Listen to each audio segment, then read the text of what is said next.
Hello दोस्तों, रोशन fantasy cricket channel में आपका स्वागत है। दोस्तों, इस वीडियो में हम बात करेंगे आईपीएल के 8वें मैच के बारे में, जो कि 28 मार्च को शाम 7:30 बजे खेला जाएगा चेन्नई में। चेन्नई सुपर किंग्स और रॉयल चैलेंजर बेंगलोर के बीच में। तो चूंकि ये मैच चेन्नई में होने जा रहा है, तो चेन्नई सुपर किंग्स को होम एडवांटेज इस मैच में मिलने वाला है। इस वीडियो में हम बात करेंगे टीम प्रेडिक्शन का, किन प्लेयर्स को आपको लेना है हेड टू हेड में, स्मॉल लीग्स में, ग्रैंड लीग्स में, क्या टीम अपडेट्स हैं ये भी हम बात करेंगे, और किन प्लेयर्स को आपको कैप्टन वाइस कैप्टन ऑप्शन के रूप में लेना है ये भी हम बात करेंगे। तो आप वीडियो पे बने रहिएगा। सबसे पहले चैनल को प्लीज आप सब्सक्राइब कर लीजिएगा, और वीडियो पसंद आए तो लाइक कीजिएगा, कमेंट कीजिएगा।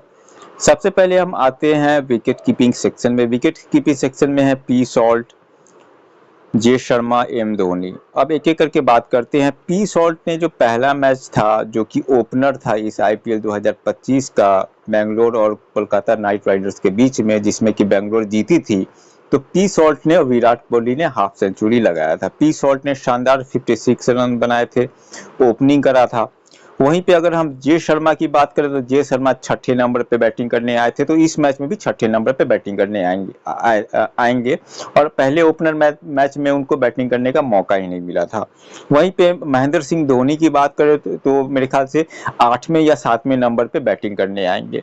तो अगर आप हेड टू हेड में जा रहे हो तो पी सॉल्ट को लेकर के जाइए, क्योंकि पी सॉल्ट अच्छे फॉर्म में दिखे थे। 56 रनों की जो पारी खेली थी उसमें, तो हो सकता है कि इस मैच में भी ठीक ठाक जो है रन बना ले। अगर 20-25 रन भी बना लेते हैं, चूंकि तेज खेलते हैं, छक्के चौके लगाते हैं, तो वहां से उनको बोनस पॉइंट्स मिलेंगे। अगर 20-25 रन भी बना लेते हैं तो ये जो है ड्रीम टीम में आ जाएंगे।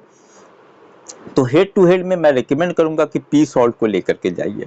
अब अगर आप ग्रैंड लीग में जा रहे हैं, तो ग्रैंड लीग में मेरे ख्याल से महेंद्र सिंह धोनी का तो बहुत ही कम चांस है कि वो जो है 7वें या 8वें नंबर पर बैटिंग करने आए और 50-60 रन बना दे। तो ग्रैंड लीग में अगर आप टीम बना रहे हैं तो जे शर्मा को आप ट्राई कर सकते हैं, क्योंकि हो सकता है कि बेंगलोर का जो है मिडिल ऑर्डर और टॉप ऑर्डर जो है वो ज़्यादा कुछ ना कर पाए। जे शर्मा जो है वो 20 ओवर के मैच में 10वें 11वें ओवर में बैटिंग करने के लिए आ जाए और एक आध 50 वगैरह लगा दे, तो ग्रैंड लीग में जे शर्मा को लीजिए। और अगर आप हेड टू हेड या फिर हेड टू हेड में जा रहे हैं या फिर स्मॉल लीग्स में जा रहे हैं, तो आप पी सॉल्ट को ले लीजिए। ठीक है। वहीं पे अगर हम बैटिंग सेक्शन में जाए, बैटिंग सेक्शन में सबसे पहले है ऋतुराज गायकवाड़। चेन्नई की तरफ से जो पहला मैच था 23 तारीख को मुंबई इंडियंस के खिलाफ, उसमें शानदार 53 रन इन्होंने बनाए थे। टॉप ऑर्डर में बैटिंग करने आते हैं, तीसरे नंबर पे बैटिंग करने आते हैं। इस मैच में भी तीसरे नंबर पे बैटिंग करेंगे। ओपनिंग करते हैं सचिन रविंद्र और राहुल त्रिपाठी।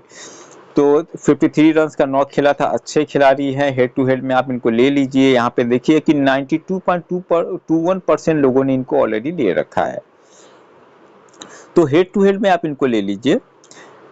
अगर आप स्मॉल लीग्स में एक दो टीमें बना रहे हैं तो आप इनको ले लीजिए, लेकिन यहाँ पे ग्रैंड लीग में मैं कहूँगा कि एक आध टीम में आप इनको स्किप कर दीजिएगा, क्योंकि ग्रैंड लीग में आपको रिस्क लेना ही पड़ता है। अगर आप चाहते हैं कि आपका जो आप टीम बना रहे हैं और टीम का रैंकिंग अच्छा हो, तो आपको रिस्क लेना होता है।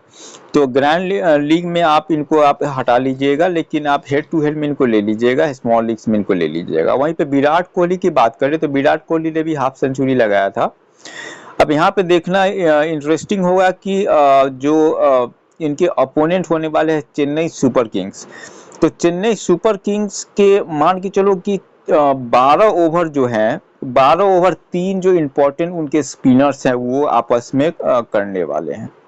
अब ये 12 ओवर कैसे जो है टॉप ऑर्डर के जो बैट्समैन है फेस करेंगे, इस पे बहुत जो है हद तक डिपेंड करेगा कि कौन जीतेगा कौन हारेगा। अगर हम स्पिनर्स की बात करें तो सबसे पहले आते हैं नूर अहमद। मुंबई इंडियंस के खिलाफ 4 विकेट लिए थे 18 रन देकर 4 ओवर में, तो 4 ओवर ये करेंगे। आर जडेजा 4 ओवर ये करेंगे, और फिर रविचंद्रन अश्विन जो है 4 ओवर करेंगे। तो अगर विराट कोहली स्पिनर्स पे अच्छे से खेल लेंगे, नूर अहमद अच्छे से खेल लेंगे, तो हो सकता है कि एक लंबी इनिंग ये खेल दे। तो विराट कोहली को भी आप हेड टू हेड में ले लीजिए। ग्रैंड लीग में भी इनको लीजिए, एक आध ग्रैंड लीग में आप इनको स्किप भी कर दीजिएगा। वहीं पे सचिन रविंद्र की बात करें तो बहुत अच्छे फॉर्म में है। 65 रन्स जो है ओपनिंग करते हुए बनाया था मुंबई इंडियंस के खिलाफ 23 मार्च को, तो आप इनको ले सकते हैं हेड टू हेड में भी, स्मॉल लीग्स में भी।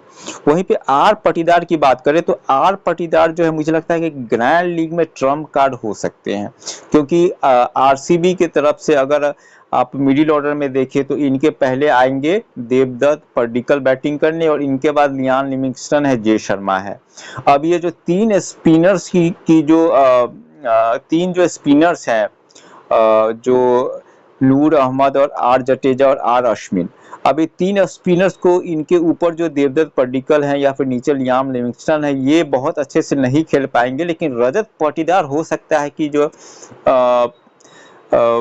इन तीनों स्पिनर्स को खेले और जो है एग्रेसिव जो है बैटिंग करे इन तीन स्पिनर्स के खिलाफ, और उस क्रम में जो है कुछ अच्छा जो है नॉक लगा दे। तो ग्रैंड लीग में आप आर पाटीदार को ले लीजिएगा, बाकी head to head small league में इनको स्किप कीजिएगा। ग्रैंड लीग में डेफिनेटली आप आर पाटीदार को कैप्टन वाइस कैप्टन ही बना सकते हैं। वहीं पे शिवम दुबे की बात करें तो शिवम दुबे जो है मेरे ख्याल से बहुत नीचे बैटिंग करने का इनको मौका मिला था, और शायद बैटिंग कुछ ज़्यादा खास नहीं कर पाए थे। चौथे नंबर पे 9 रन बनाए थे मुंबई इंडियंस के खिलाफ। तो अगेन जो है ग्रैंड लीग में आप ट्राई कर सकते हैं शिवम दुबे को, ग्रैंड लीग में ट्राई कर लीजिए, हेड टू हेड में आप इनको स्किप कर दीजिएगा। वहीं पे आर त्रिपाठी की बात करें तो आर त्रिपाठी जो है ओपनिंग करते हुए 2 रन ही बना पाए थे मुंबई इंडियंस के खिलाफ। तो अगेन जो है बहुत अच्छे फॉर्म में नहीं लगे थे, और आप इनको स्किप कर दीजिए हेड टू हेड में। ग्रैंड लीग में आप चाहे तो ट्राई कर सकते हैं। टी डेविड जो है बैटिंग का मौका नहीं मिला था, लेकिन अगर मौका मिलता भी तो जितेश शर्मा के बाद बैटिंग करने के लिए आते, तो बहुत ज़्यादा जो है मेरे ख्याल से इस मैच में भी इनपुट नहीं दे पाएंगे, वैल्यू नहीं दे पाएंगे, तो आप इनको स्किप कर दीजिएगा। डी पडिक्कल जो है 10 रन बनाया था ओपनर मैच में कोलकाता के खिलाफ, तीसरे नंबर पर बैटिंग करने आए थे। इस मैच में भी टॉप ऑर्डर पे बैटिंग करने आएंगे, तो डिपेंड करता है। ग्रैंड लीग में आप ट्राई कर लीजिएगा, हेड टू हेड में आप इनको स्किप कर दीजिएगा।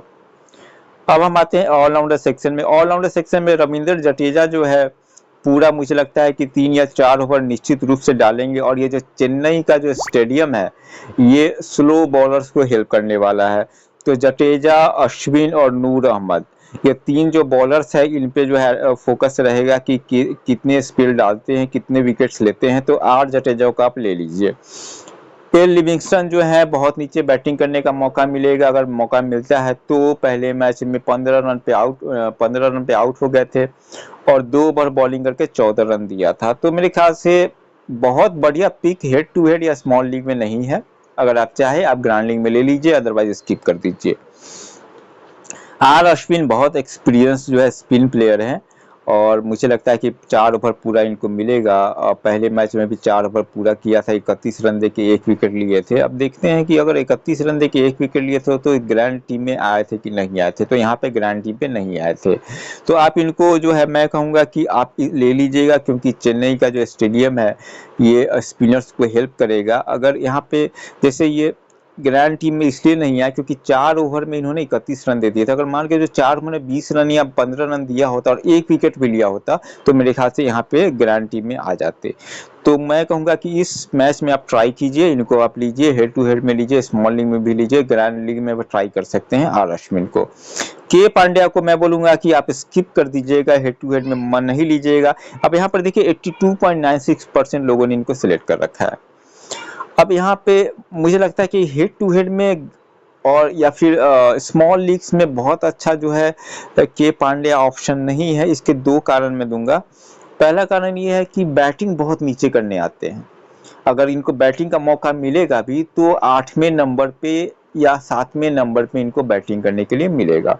तो जब ये 8वें 7वें नंबर पे बैटिंग करने आएंगे तो बहुत सारे ओवर तो बचे नहीं होंगे।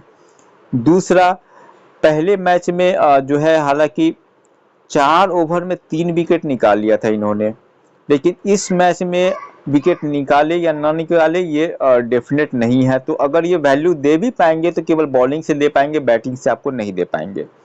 ऑलराउंडर का मतलब होता है कि आपको बैटिंग से भी वैल्यू दे, बॉलिंग से भी वैल्यू दे।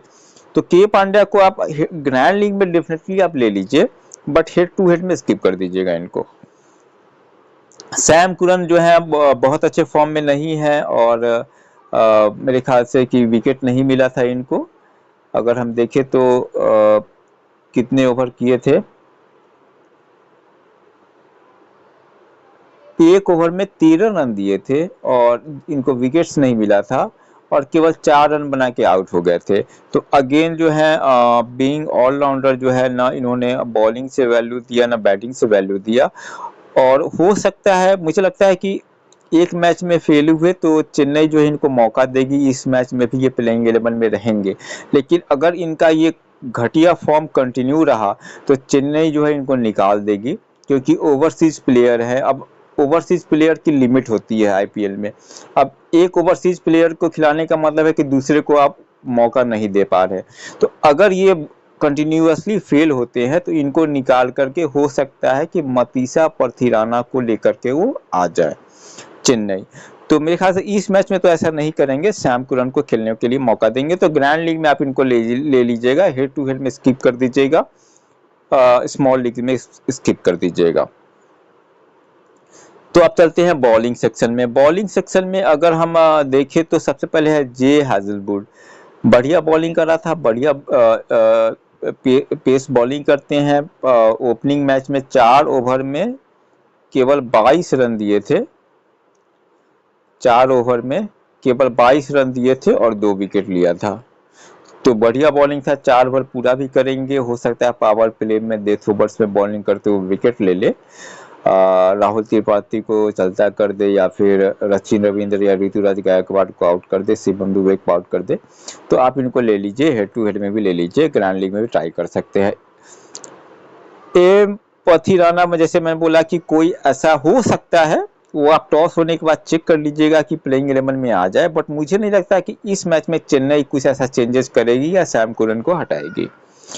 वहीं पे बी कुमार की बात करें तो चोट लगी थी, इसलिए पहला मैच नहीं खेल पाए थे। अगर वो फिट हो जाते हैं तो डेफिनेटली जो है बेंगलोर चाहेगी कि इनको प्लेइंग 11 में शामिल करे, और अगर ऐसा करता है तो किसी एक प्लेयर को बाहर जाना पड़ेगा। तो ये जो अपडेट की मैंने बात करी थी, तो एक अपडेट ये थी कि भुवनेश्वर कुमार में भी प्लेइंग 11 में आ सकते हैं, या फिर चेन्नई के कौन से पिच पे पूरा गेम खेला जाएगा ये अगर डिसाइड हो जाता है, और वो जो पिच है अगर उनको लगता है कि बहुत ज़्यादा जो है स्पिनर्स फ्रेंडली है, तो हो सकता है कि बेंगलोर जो है 2 स्पिनर्स को लेकर के आ जाए। हो सकता है कि जो लेफ्ट आर्म स्पिनर है स्वप्निल सिंह, उसको लेकर के आ जाए, या फिर जो ऑलराउंडर लेग स्पिनर है मोहित राठी, उसको लेकर के बेंगलोर आ सकती है। तो ये 2 अपडेट्स हैं, इनका आप ध्यान रखिएगा। और फिलहाल हम भुवनेश्वर कुमार को नहीं सिलेक्ट कर रहे हैं क्योंकि इनका खेलना कोई ठीक नहीं है, बट अगर ये आते हैं तो आप इनको ले सकते हैं। एन अहमद, जैसे कि मैं बोल रहा था कि 4 विकेट झटके थे इन्होंने, तो बहुत सारी जो है निगाहें इन पे होगी कि इस बार बेंगलोर के कितने प्लेयर्स को आउट करते हैं, विराट कोहली को आउट कर पाएंगे कि नहीं कर पाएंगे। तो आप इनको डेफिनेटली ट्राई कर लीजिएगा। खलील अहमद जो है बढ़िया पेस बॉलिंग करते हुए इन्होंने जो है 3 विकेट जो है झटके थे 4 ओवर में 29 रन दे करके। तो मेरे ख्याल से कि इस बार हो सकता है कि पावर प्ले में फील शार्ट को चलता कर दे, तो ले लीजिएगा, इनको भी आप ले लीजिएगा। वहीं पे बाकी के प्लेयर्स का कोई एन एलिस जो है, इन्होंने 4 ओवर में 38 रन देके 1 विकेट लिया था, तो बढ़िया ऑप्शन है। एन एलिस को आप ट्राई कर लीजिए ग्रैंड लीग में, और जैसे कि मैंने खलील अहमद को आप head to head small league में ट्राई कर लीजिए। यश दयाल 3 ओवर में 25 रन 1 विकेट, तो मेरे ख्याल से ड्रीम टीम में नहीं आए थे, इनको आप ट्राई कर सकते हैं ग्रैंड लीग में, हेड टू हेड में आप इनको स्किप कर दीजिएगा। वहीं पे आर सलेम की बात करें तो आर सलेम भी जो है कि ड्रीम टीम में नहीं आए होंगे, लेकिन आए थे ये, क्योंकि इन्होंने जो है 3 ओवर में 35 रन देके 1 विकेट लिया था। तो आप आर सलेम को ट्राई कर सकते हैं, आर सलेम को आप ग्रैंड लीग में भी ट्राई कर सकते हैं। हेड टू हेड में तो मैं रिकमेंड नहीं करूंगा। यश दयाल है, आर सलेम है, इनको आप हेड टू हेड में नहीं लीजिए, आप ग्रैंड लीग में ट्राई कर सकते हैं। तो कुछ इस तरह से आपको अपना प्लेयर्स को सिलेक्ट करना है हेड टू हेड में और ग्रैंड लीग में। यहाँ पे एस शर्मा की भी बात कर लेते हैं। एस शर्मा, सूर्यांश शर्मा जो है 4 ओवर 47 रन 1 विकेट, तो यहाँ पे मेरे ख्याल से ड्रीम टीम में आ गए होंगे। आप इनको भी अगेन जो है ड्रीम टीम में आप इनको ले सकते हैं, बट हेड टू हेड में स्किप करके चलिएगा, क्योंकि इनका या फिर आर सलेम का या फिर यश दयाल का बहुत जो है पॉसिबिलिटी बहुत ज़्यादा नहीं है कि इस मैच में ड्रीम टीम में आएंगे कि नहीं आएंगे।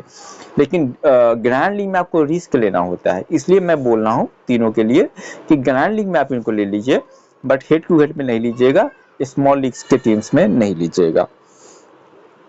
वहीं पे अगर हम कैप्टन वाइस कैप्टन ऑप्शंस की बात करें, तो कैप्टन वाइस कैप्टन ऑप्शंस में मुझे जो हेड टू हेड है, हेड टू हेड में मुझे जो बढ़िया ऑप्शंस लग रहे हैं, विराट कोहली लग रहे हैं, आर रविंद्र जो है वो अच्छा ऑप्शन लग रहे हैं, ऋतुराज गायकवाड़ है, ये इनको आप बना लीजिए। अगर आप ग्रैंड लीग की बात कर रहे हैं तो ग्रैंड लीग में आर जडेजा को आप जो है कैप्टन वाइस कैप्टन ऑप्शन में बना सकते हैं। एन अहमद मेरे ख्याल से नहीं, लेकिन आप जो है हाँ नूर अहमद को आप ग्रैंड लीग में कैप्टन वाइस कैप्टन बना लीजिए। या फिर अगर आप के पांड्या को बनाना चाह रहे हैं तो बना लीजिए captain vice captain grand league में, क्योंकि के पांड्या पूरा 4 ओवर करेंगे, स्पिनर्स के लिए फायदेमंद जो है पिच होने वाला है, तो हो सकता है कि 3-4 विकेट जो है निकाल ले इस मैच में भी। तो ग्रैंड लीग में आप के पांड्या को कैप्टन वाइस कैप्टन बना सकते हैं। आर अश्विन को भी आप ट्राई कर सकते हैं, क्योंकि यहाँ पर देखो 0.39% लोगों ने इनको कैप्टन वाइस कैप्टन बनाया है। अब मान के चलो ग्रैंड लीग में 10 टीमें आपने बनाई, किसी एक टीम में आर अश्विन को बना दिया और इन्होंने जो है 5 विकेट निकाल लिए, तो बहुत मल्टीपल टाइम्स जो है आपकी टीम जो है रैंकिंग में जो है बहुत ऊपर आ जाएगी। तो ग्रैंड लीग में आप इनको भी ट्राई कर सकते हैं कैप्टन वाइस कैप्टन ऑप्शंस के रूप में। तो फाइनल सिलेक्शन जो है आप प्लेइंग 11 अनाउंस होने के बाद कीजिएगा, और वीडियो पसंद आए तो आप जरूर से कमेंट कीजिएगा। चैनल को प्लीज सब्सक्राइब कर लीजिएगा। अगले वीडियो में फिर आपसे बात करते हैं। Thank you so much.